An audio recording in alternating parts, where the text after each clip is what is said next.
I look forward to everyone's participation in tonight's event.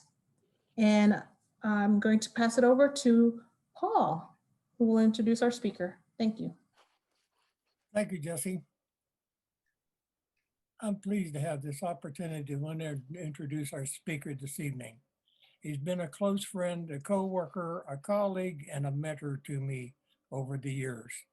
He never ceases to amaze me with his breadth of knowledge, his tireless efforts to improve our local community and the community at large, and his abilities and successes in reaching out to other individuals and organizations to lead and assist them to help advance the many causes that are dear to his heart and contribute so much to the environment in Kalamazoo and beyond.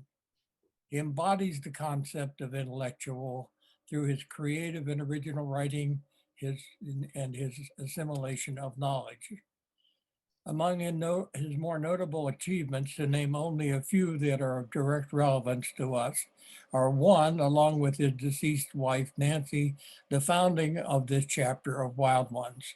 Two, the gathering and publication of his and Nancy's writings into their book, Using Native Plants to Restore Community in Southwest Michigan and Beyond, the funds of which have provided major assistance both to our chapter and to community projects funded by the Nancy Small Memorial Fund. By the way, for those of you who might be interested, copies of that book still are available through Kalamazoo Area Wild Ones for a $20 donation. Three, Tom has overseen many community projects funded by the Nancy Small Memorial Fund. And four, his numerous informative talks, both to our chapter of Wild Ones, the Wildflower Association of Michigan, and other organizations. He is by nature generous beyond any expectations and a dedicated community activist with notable efforts and achievements directed to environmental improvement, sustainability, and of course, the conversion of turf grass into native plantings. He continues to be involved in a number of organizations dealing with community and environmental issues.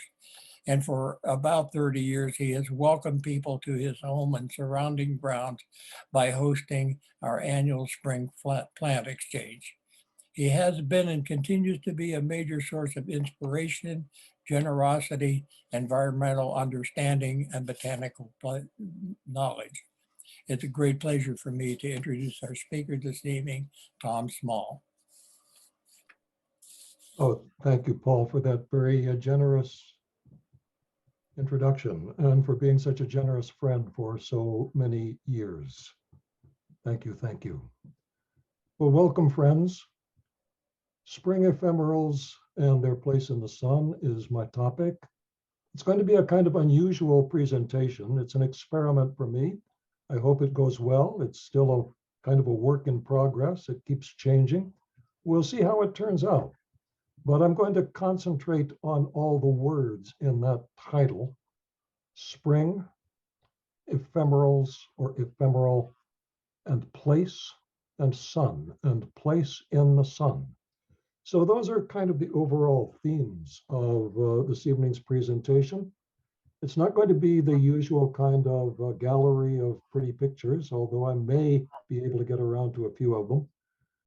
It's going to be more kind of stories and a kind of placing of spring ephemerals in this place, in their place, or maybe in our place, in the sun. Stories carrying ancient wisdom, Greek, Roman, indigenous, some more contemporary, literature, poetry, relating to our own lost cultures, what a recent author calls the lost spells. And I'm going to try to bring the various parts of this program together with this quotation by John Mohawk from the Seneca Nation.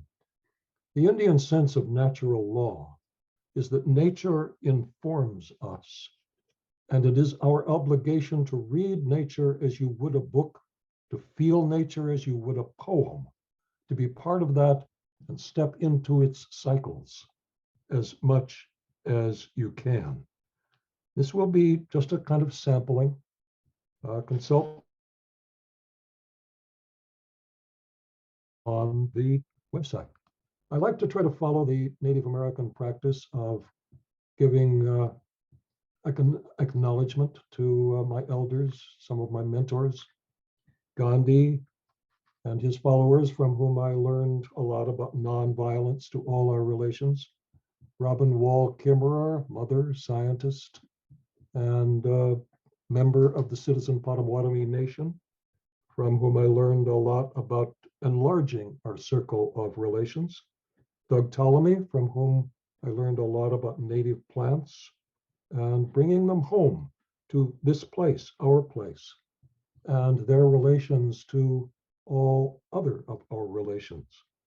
Alfred North Whitehead in the lower right, the scientist, mathematician, philosopher, from whom I learn what I do understand, and I don't understand it perfectly, the universe as process rather than as product. And finally, Jeff Grignon, the regeneration forester for the Menominee Nation in Wisconsin, from whom I learned a lot about process and the language of plants and what he calls in the Menominee language, Napanopemequan, flowing repeatedly, the great circle of life, always flowing, always changing, always repeating itself, coming back, cycling. Let us begin by recognizing that the home from which I speak to you is on the ancestral lands of the Anishinaabe nations, the Potawatomi, the Ojibwe, and the Odawa. We acknowledge their many centuries of care and stewardship for these, their homelands. Let us pledge to honor them and their spirit by nurturing and restoring the land they love, the soil, the native plants, and all our relations. We are one. Let it be so. In fact, the home that Ruth and I live in is on what was the original reservation of the Potawatomi Nation here in this area, according to the Treaty of Chicago of 1821.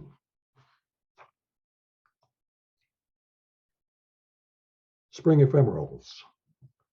They take their place in the sun as they can before the leaves on the trees come out, and they pass very quickly and are a very important part of the early succession of plants, the early seasonal succession of plants and of flowering, so important to the insect population, particularly to the bumblebees that are out early. And the bumblebee population, according to Logan Rowe at the WAM conference, has declined 50 to 75% in just the last decade. So these are extremely important plants for spring, for their ephemerality, and for their place in the sun. Nature, says John Fire Lame Deer in his wonderful book, Seeker of Visions, nature wants things to be round. The moon, the horizon, the rainbow. Circles within circles within circles, with no beginning and no end. To us, this is beautiful and fitting, symbol and reality at the same time, expressing the harmony of life and nature. Our circle is timeless, flowing. It is new life emerging from death, life winning out over death. I'll be focusing throughout this program on the medicine wheel of the Native peoples, the Native Americans. And this is the earth or medicine wheel according to the Anishinaabe, the peoples of our area. And it's a circle that involves flowing, circling. The medicine wheel is a way of representing the energies and powers that shape both the self and the universe, the entire creation. These are the energies that inform us, to use John Mohawk's phrase. That is to say, they form us from within. They sustain us through the cycles of time and natural process, what Mohawk calls nature's laws. Through birth, growth, maturity, old age, and a return to the source. Is the same fundamental form, but constantly transforming, informing. Medicine, then, in the medicine wheel is not a pill or an elixir. It's information, a partaking in an energy that shapes all beings and all things, physically, mentally, spiritually. We're informed by these energies. We partake in their universal process. By these energies, we're related to all beings and all things, to all our relations. Now, within the wheel, there are four primary energies represented by and manifested by the four directions: east, south, west, north, which correspond to the four seasons: spring, summer, autumn, winter, and their energies, and to the four fundamental elements: fire, earth, water, air, and their characteristic energies. And there are four corresponding phases of all things and processes: birth and childhood, youth or adolescence, maturity or adulthood, and age or elderhood. But these are all phases of the same fundamental energy present in all things at all times. The whole being, the whole wheel, the whole medicine is present potentially in every phase. East is not merely a direction, it's a pattern, a way of being, or perhaps more accurately, a way of becoming. And all things return to it over and over again. The wheel is constantly in motion. Everything is always changing, forever coming into being, aging and passing away, and beginning again, transformed. I'm trying to put this evening's journey through spring ephemerals in a broader context, a way of seeing that is both physical and spiritual. Now I want to narrow our focus to one particular energy and direction, the east. East is the energy of spring, of fire, which is the element of transformation, and the sun, of birth and childhood, the energy of beginnings. This is the eastern doorway, the opening to joy and freedom, spirit and play. And the color of this opening is yellow. East medicine has to do with mental health, family, women, the heart, and relationships. Keep hold of these ideas. We'll be returning to them in relation to particular plants of the East. The opposite to the East medicine is the West medicine, and it's the balancing energy across the wheel from the East. This is the back door, autumn, the physical passing away and the coming darkness, the moon as opposed to the sun in the East. Both energies are necessary and must be in balance, or the energies come into conflict. Cycles and processes break down, fluctuating wildly and destructively, which sounds to me pretty much like the effects of what we call climate change. The color of the West is black or dark blue. Here are some phases of this earth wheel or medicine wheel. And here we're combining the Native American medicine wheel with the Celtic earth wheel. And the Celtic peoples are my ancestors. As far as I know, I have no Native American ancestry. The blending of the indigenous medicine wheel with the seasonal earth wheel of the ancient Celtic worldview, which was partly incorporated into the Christian calendar and which heavily influenced the Celtic form of Christianity, much more grounded in the natural world and the passing of the seasons, and much favored by, for instance, the local Sisters of St. Joseph. The cross-quarter days are halfway between the equinoxes and the solstices. The East, the cross-quarter day of the East, is May 1st, May Day, Beltane, so called by the Celts, and that's the beginning of summer in their calendar. Southeast, the summer solstice, is actually midsummer. What we call the beginning of summer is for them midsummer. South is actually for the Celtic peoples Lunasa. Lammas is the Christian form of that or celebration. And Lamas is a translation of the two words loaf mass, a mass for the first loaf of bread baked from the first wheat of the harvest.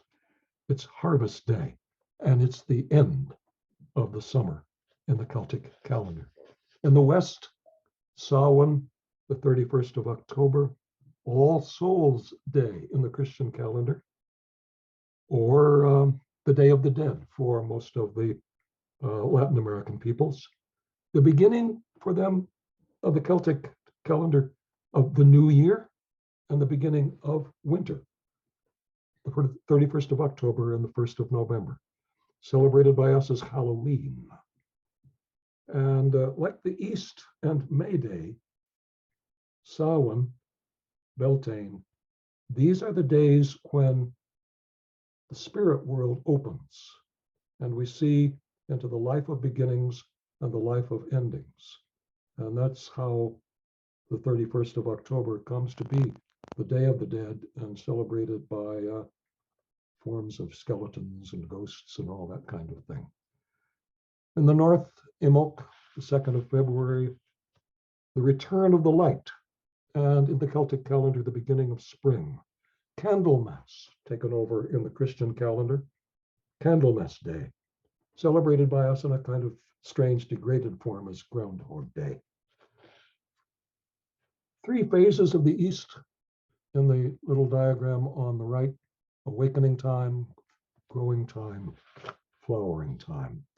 Note the Lakota medicine wheel in the lower right of the slide, the Lakota medicine wheel of the Standing Rock, combined with the flowering world tree of Black Elk's vision, the great visionary of the Lakota people, at the center of the world hoop.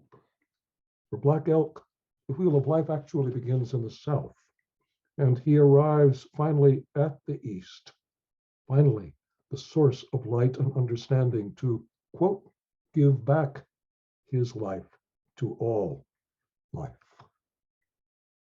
In our yard, we have a combination that we've set up of a medicine wheel, a Celtic earth wheel, and a life cairn. And some of you have participated in this with little ceremonies that we have at various times, and we have one always during the plant exchange. So you could join us at the medicine wheel and life cairn, if you will, for our spring plant exchange in June. Here are the plants of the East as a direction and an energy. They are open to new light, as opposed to plants of the West, which are opening to the darkening land. Both are necessary to the full cycle, the medicine wheel, the circling wheel of life. Plant medicine energies of the East have to do with female energies and problems: pregnancy, birth, menstruation, family. Heart, the special medicine of the heart. Blood, spring tonics, energy, purification. These kinds of ideas will be recurring as we touch on particular spring ephemeral plants. Some spring blooming plants of the East: arrowwood and black haw viburnum, blue cohosh, spring beauty, wild columbine, dandelion, dogwood, flowering dogwood, elder, ginseng, golden seal, hawthorn, Crataegus species, maidenhair fern, mayapple, ragwort, ramps, serviceberry, Solomon's seal, spicebush, pasqueflower, woodphlox, trillium, wild cherry, wild sarsaparilla. These are plants of the energies of the East. Not all spring blooming plants partake in energies of the East, nor do all energies of the East belong to spring blooming plants, as we'll see, I think, as we progress.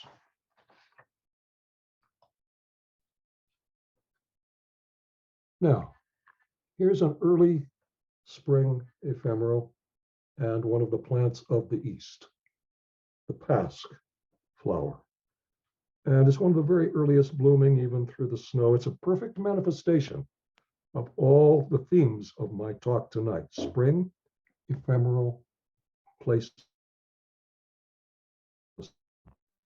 There's a good Dakota ceremony involving the pasque flower. An old man, an aging man, comes out, finds the first pasque flower in the field, sits down on the earth, takes out his pipe, fills it with tobacco, lights the pipe, gives an offering of the pipe to the sky and to the earth, and then to each of the four directions of the medicine wheel. An aging man encountering the pasque flower, sitting on Mother Earth, meditating on memories of boyhood and his hopes, joys, and sorrows, all that has brought him to this place on earth and on the wheel of life, the last direction or hill of life, childhood, boyhood, adulthood, now age, and he finds the courage and abundance to look back and forward from this last hill. The offering is tobacco, which is sacred. It's a plant that's rooted deep in the earth, and the smoke rises to the sky and mingles with all things. As herbal medicine, pasque flower soothes the nerves, eases pain, and changes the energy vibration of the body of the self, the body of the earth. The song of the pasque flower from the Dakota. I wish to encourage the children of other flower nations, which are now opening over all the land. So while they waken from sleep and rise from the bosom of Mother Earth, I stand here, old and gray-headed. And as we know, the pasque flower does become gray-headed very, very quickly. It's an ephemeral, and it gives rise to a kind of smoke seed head, like that of prairie smoke, the old man's beard. And it combines those qualities of spring, of the east and the west, and the ephemerality of the flower and of life. And the names in the Lakota are child's navel, and Blackfoot, old man, combining all the wheel in one.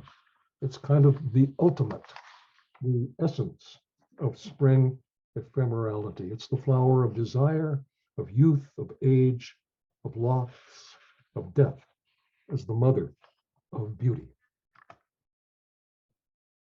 There's a wonderful Greek story about the pasque flower. Venus falls in love. Venus, the goddess of sexual love, is enamored of a beautiful mortal youth, Adonis, and she begs him to couple with her.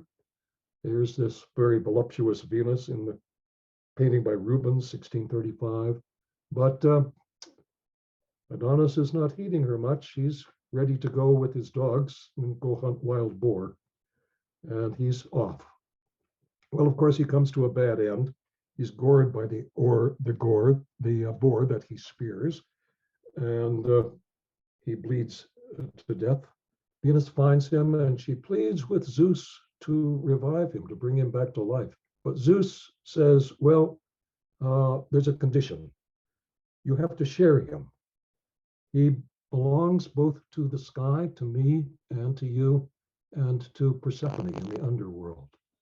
So he becomes a god of the whole wheel of life and the wheel of existence. And Venus says in Ovid's Metamorphoses, first century CE, Adonis, there shall be an everlasting token of my grief, and every year in imitation of your death will complete a reenactment of my mourning. Your blood will be changed into a flower, but enjoyment of it is brief, for lightly clinging and too easily fallen, the winds deflower it, which are likewise responsible for its name, windflower, anemone, the Greek word for wind. And there's the windflower, and there are the gardens of Adonis.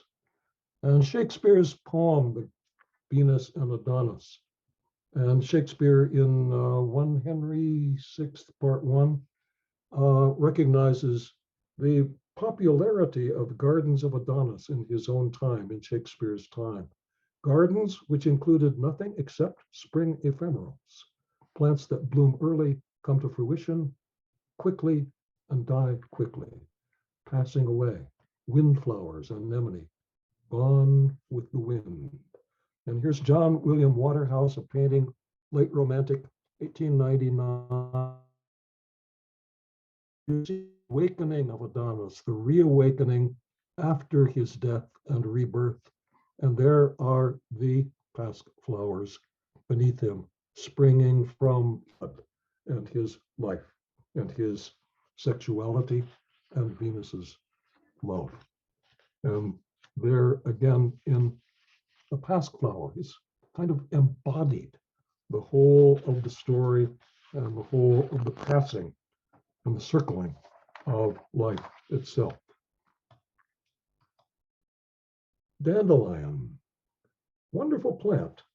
We scorn it for the most part, but unjustly. It's a good plant of the East, and it's good for heart trouble of all kinds, as are other plants of the East. It's a blood tonic. It revitalizes not only us, but the soil, because it brings up minerals from underneath with its taproot and reduces the toxicity of the soil and of the body, wasted by hard winter. It's not a native, brought as a garden plant by early European invaders, but it was adopted by the Native Americans. The Ojibwe used it for heartburn and tea for the diseases of women. Ray Bradbury, in his novel Dandelion Wine, used it as a symbol in much the same way as the Dakota used the pasque flower.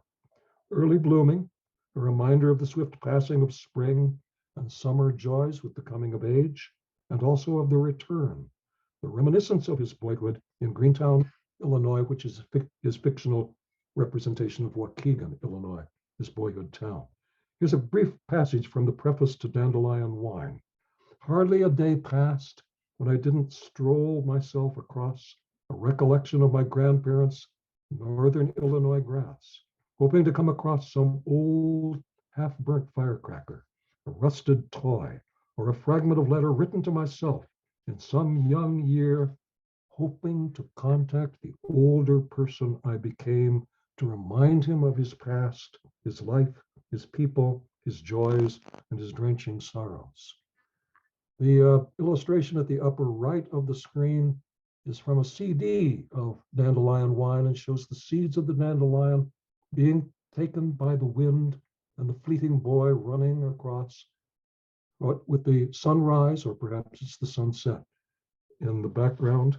Both of them occur at the beginning and the ending of Bradbury's novel.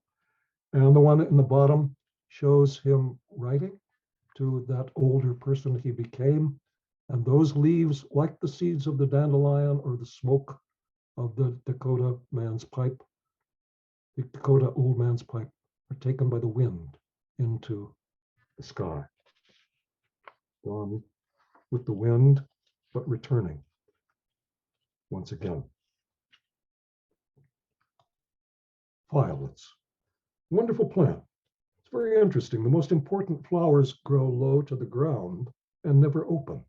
It's self-pollinated in that form, thus identical to its parent and in no need of insect pollination. The two means of reproduction seem to hedge the bet.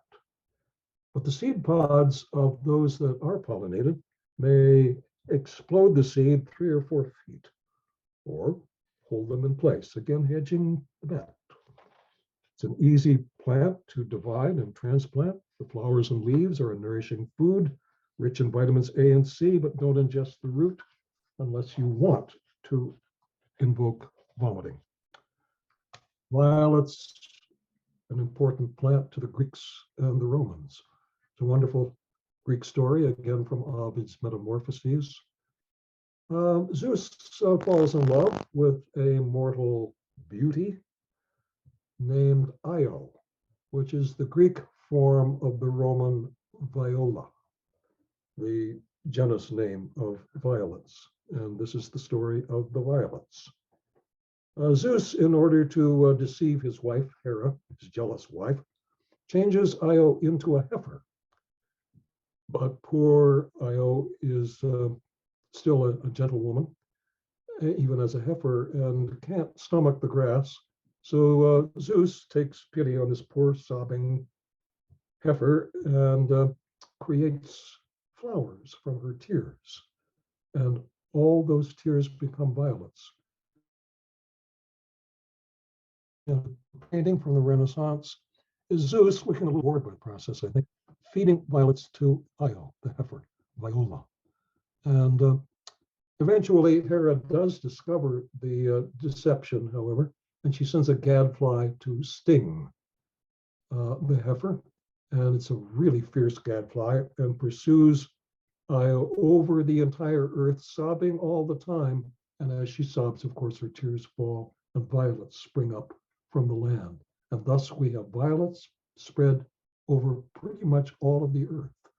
She eventually comes to Egypt, changes back to human form, and becomes the goddess Isis, who is in a Greek manifestation, the goddess Diana, the triple goddess of the moon, of the underworld, of the earth, and of the heavens.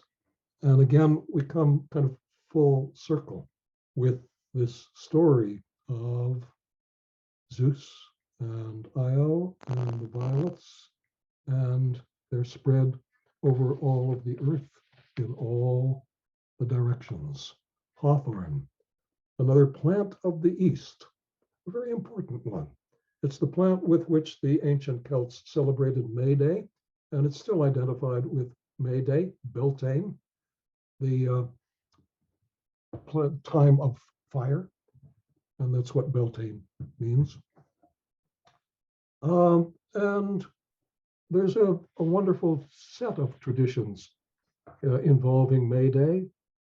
It's a sacred rite of bringing in the May and going out into the woods on May Day Eve and gathering flowers from the May flower, the hawthorn, and bringing them back to decorate the doorways and the porches and the homes, which can be done only on May Day. If you do it on any other day, it's very, very bad luck.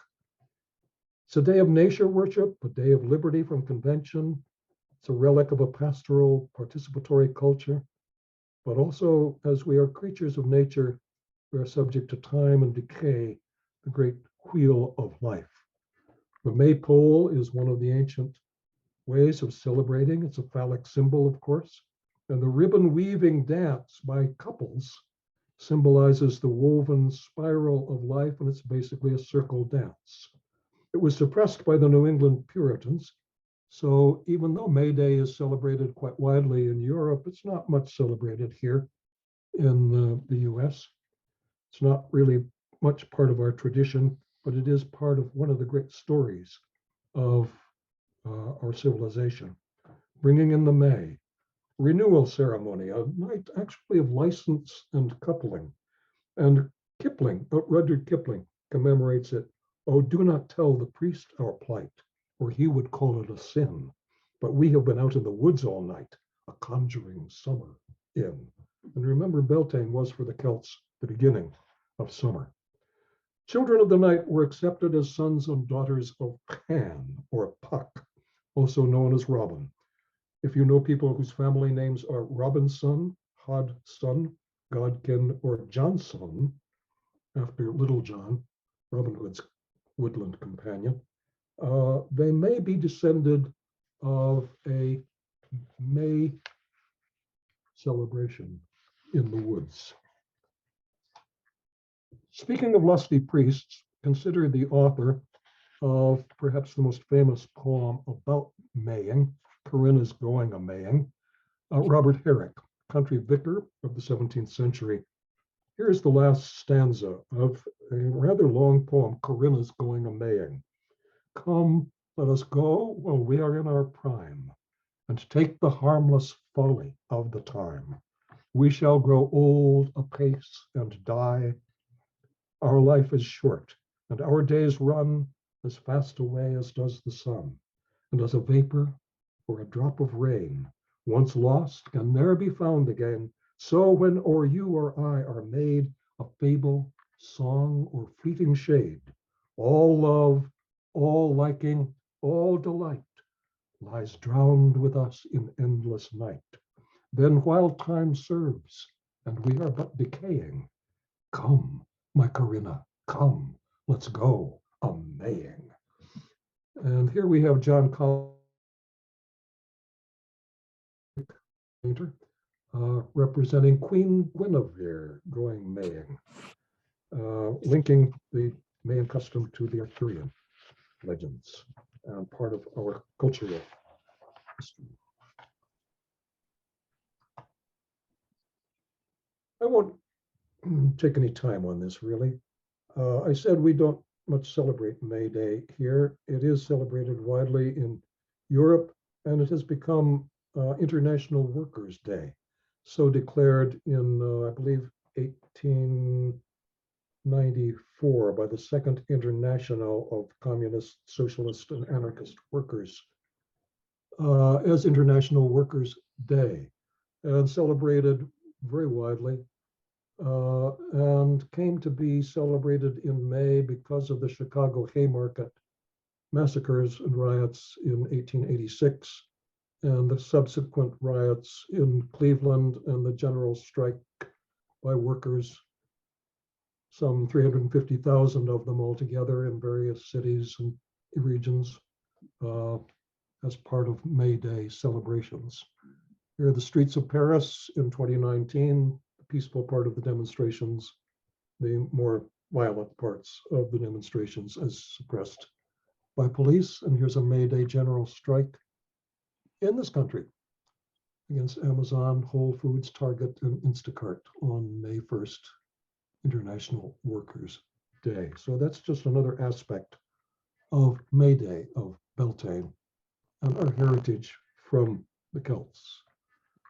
I'm not sure why everything is going so fast, but perhaps it's conscious, the machine is, of time running out on me. So let's move ahead, as the slides seem to force me to do. The trees will last forever for the Menominee Nation because they observe the circle of life. Since 1908, the Menominee Nation in northern Wisconsin has practiced sustainable forestry on their 235,000 acre reservation. Plants are our relations, says Jeff Grignon, the regeneration forester, and our original teachers, but we have forgotten the language. Relearning that language will bring us to the path of healing and a sustainable future for all of us. And you see that reservation from the air in the upper left-hand corner. It's a solid block of green in the midst of pretty brown areas, because the Menominee have figured out the circle of life and the way life flows. The phrase that Jeff Grignon gave to us 2 years ago, Napa no Pemmican Menominee for flows repeatedly in self-organizing patterns of change, perpetual change, and repetition, the medicine wheel of life. And I recently received a pamphlet from the director of the Sustainable Development Institute at the College of Menominee Nation in Wisconsin on the projects going forward in the forests there. Students studying nature's calendar, studying phenology, studying the wheel of the energies of life. And also another of Jeff Grignon's projects, archaeological investigation of the original gardens of the Menominee. And the Menominee are the only nation in Wisconsin still on their original lands and still in touch with their entire tradition and with the entire wheel of their own culture and life. Myrmecochory, a word that I learned in the process of the research for this program, and I was delighted to learn it. It's a wonderful word. I love the sound of it. Myrmecochory. It's a combination of two Greek words, one for ant, myrme, and chori, a Greek word for a circular dance, as in our word chorus or orchestra, both of them from the same root word meaning circular dance. And so I included a little illustration from the theater, the ancient Greek theater of Epidaurus. And that circular area at the foot of the amphitheater, which seated 15,000 people, was the place where the chorus circled back and forth across the wheel of life as part of the chorus of the drama of life, the tragedy and the comedy of it both. And when I stood at the center of that circle, the very place where the altar stood in ancient times, and crinkled a piece of cellophane, my wife, standing at the very top of that theater with her eyes closed, knew to hear exactly what I was doing. That's a wonderful place. And it's a great circle of life embodied in theater, in drama, the drama of life. And some of the plants which are involved in that myrmica, Cory, that dispersal and propagation of seeds by ants in a circular dance, are twin leaf and bloodroot and violets, interestingly enough. And the process involves the ants taking the seed, taking it back to their nests, taking out the elaiosome, which is a very nutritive part of the seed, feeding it to their larvae, and then discarding the rest of the seed in their compost pile, which is a wonderfully fertile ground for propagation, further propagation of the plant. It's this circle of life and death and feeding mutually on one another that is part of the process of life. Mayaples, also called popularly, commonly, mandrakes. Here we have an instance of the survival of ancient custom, of ancient times in popular culture.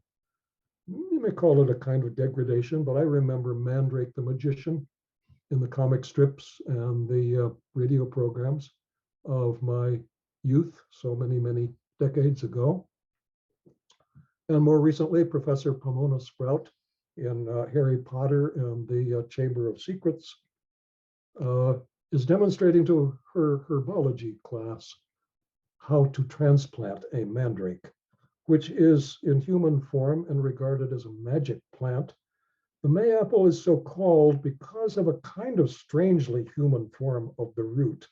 It's not quite the same as the European mandrake, and it's not related to the European mandrake, but it was thought in this country by early folks, early settlers, to have some resemblance. And you see it here in our garden. And Cleopatra in Shakespeare's Antony and Cleopatra calls for it as a sedative, as a kind of drug for dreams and hallucinations, which it is thought to be. And she says, give me to drink mandragora, that I may sleep out this great gap of time. My Antony is away. And she calls for mandragora. I want to begin to close this presentation this evening. I have a lot more things to go through, but I'm not going to touch on them. Here's another kind of pop culture manifestation of ancient. I'm not quite sure what's happening with my slides here.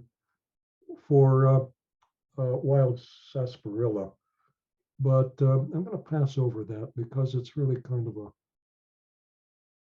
sick joke to me, particularly this representation of Penn's treaty in a 19th century ad for Ayer's cherry pectoral.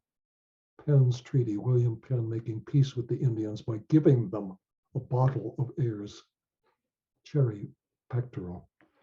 Ayer was one of the great drug magnates and soda pop magnates of his day with sarsaparilla. And there's his grave in the Lowell Cemetery. And I was stationed in Ayer, Massachusetts, a town named after J.C. Ayer, but where he was also hanged or burned, in effigy after his loss in an election when he ran for Congress. Medicinal and edible plants, early spring woodlands, some of them are really quite wonderful and threatened. More early favorites, I'm just kind of running quickly through this gallery of some of our favorites. These are all plants, pictures from our yard, most of them taken by my wife, Ruth. Many thanks. And now I want to turn to a different kind of story, briefly. Story from Wendell Berry. And I'm sure most of you are familiar with his writing, his work. He's a wonderful author, a poet, a novelist, an essayist, a farmer, an agrarian, a theorist, a practicer of the passing of the seasons, and whether he calls it that or not, of the medicine wheel. In an essay of 1988 called The Work of Local Culture, Berry talks about an old artifact on his land that he passes by every day. An aging bucket that he thinks has been there for at least 50 years, hanging on a fence post. And every time he walks past it, he looks into it and looks for a kind of story for what's happening in that bucket. And here's a passage from that essay, The Work of Local Culture. However small a landmark the old bucket is, it is not trivial. It is one of the signs by which I know my country and myself. And to me, it is irresistibly suggestive in the way it collects leaves and other woodland sheddings as they fall through time. It collects stories, too, as they fall through time. It is irresistibly metaphorical. It is then for Wendell Berry a story and a kind of a poem, a kind of poetry. It is doing, he continues, in a passive way what a human community must do actively and thoughtfully. A human community too must collect leaves and stories and turn them into an account.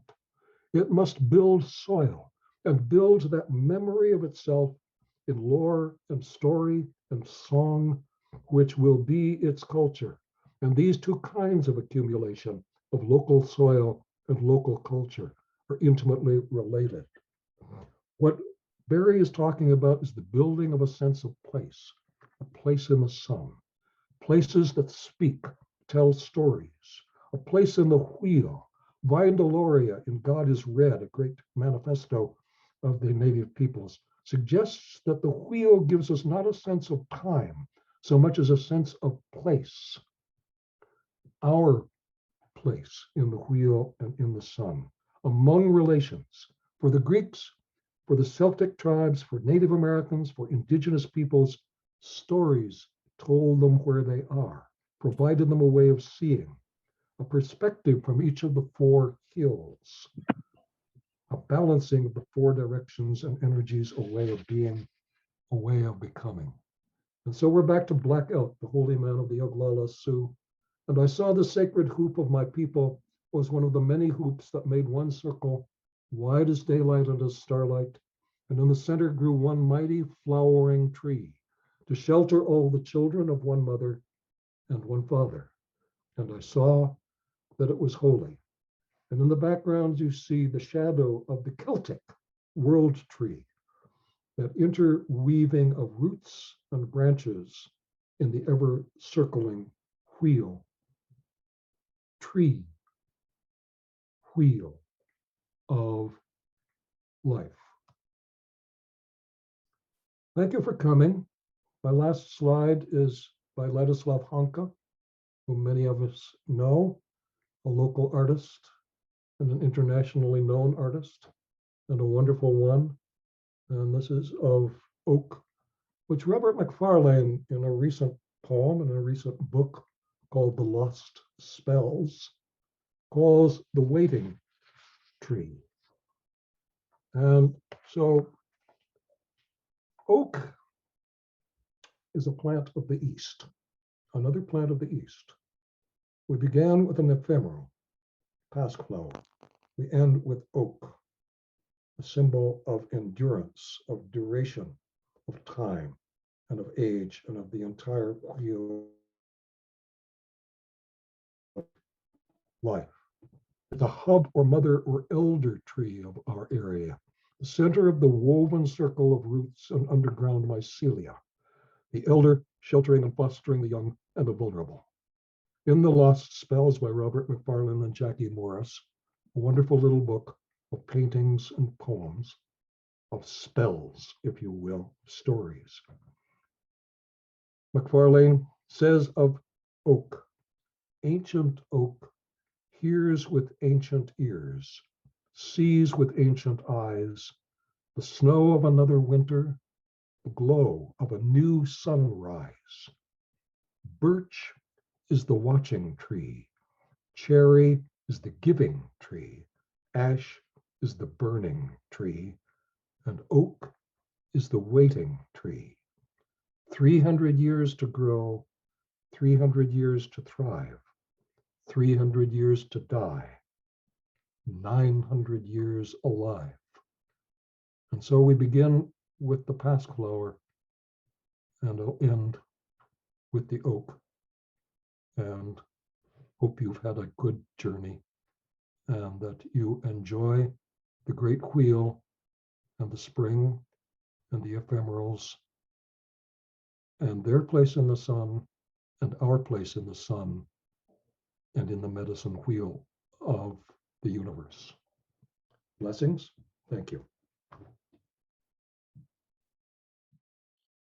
Thank you, Tom, for that cultural perspective on these plants and some history in there. I think, the spring ephemerals are just going to be peeking out very soon. And so our walks in the woods will hopefully give us fresh eyes as we look at things.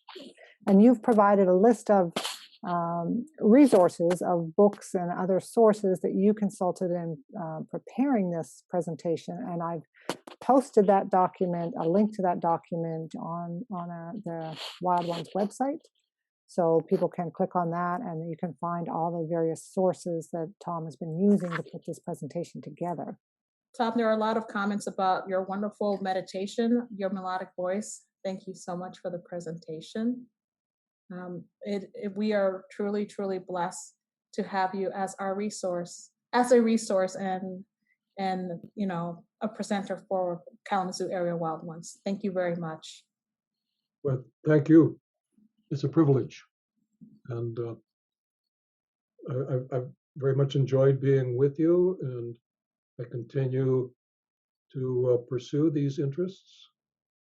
And they're consonant with my story, my history as a student and a teacher of literature, particularly dramatic literature and poetry, romantic poetry, and as an actor, my second profession, and the placing of stories on the stage, embodying stories with my voice and my body. And so I thank you for your attention and hope that my pursuing in this way some of my particular interests and my perspective from this fourth hill of life for me, looking back and looking forward, has been both entertaining and informative for you. Tom, I didn't realize you were an actor, so that explains a lot in terms of the way you use your speech to convey emotions as well as images and colors. Thank you so much. We are now coming to the end of the meeting, the presentation. Thank you all for joining us tonight. The next event will be on April 28th. It is on Biodiversity Matters, What's Up with Invasive Species by Phyllis Hingeman. Thank you everyone for joining us. Thank you, Tom, and I look forward to the next presentation you have for us. Bye, everyone.